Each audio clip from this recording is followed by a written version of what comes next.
একটা ছোট গ্রামে থাকতো রাহুল নামে এক গরিব ছেলে। তার বাবা ছিল একজন দিনমজুর আর মা মানুষের বাড়িতে কাজ করত।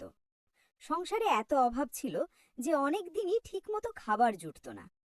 একদিন রাহুলের মা তাকে 10 টাকা দিলেন এবং বললেন, বাবা, এই টাকাটা খুব সাবধানে খরচ করিস, আমাদের কাছে এখন আর কোনো টাকা নেই। রাহুল বাজারে গেল। সে দেখল অনেকেই সেই 10 টাকা দিয়ে চিপস বা চকলেট কিনছে।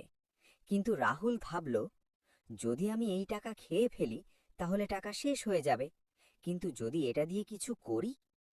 সে সেই 10 টাকা দিয়ে লেবু কিনল। বাড়ির সামনে বসে সে লেবুর শরবত বানিয়ে বিক্রি করতে শুরু করল। প্রথম দিনেই সে 10 টাকার লেবু বিক্রি করে 30 টাকা পেল। রাহুল খুব খুশি হল।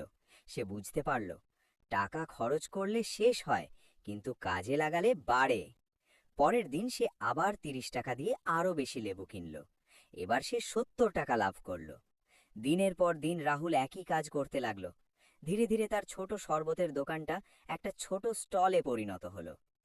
কয়েক বছর পরে রাহুল সেই টাকা দিয়ে একটা ছোট জুসের দোকান খুলল। তার ব্যবহার ভালো ছিল আর সে কখনো হাল ছাড়েনি, তাই দোকানে সব সময় ভিড় থাকত।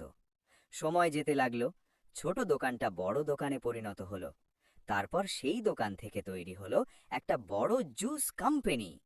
একদিন সেই গরিব ছেলেটা, যে মাত্র 10 টাকা দিয়ে শুরু করেছিল, সে হয়ে গেল কোটিপতি ব্যবসায়ী। এক সাংবাদিক তাকে জিজ্ঞেস করল, আপনার সাফল্যের রহস্য কি?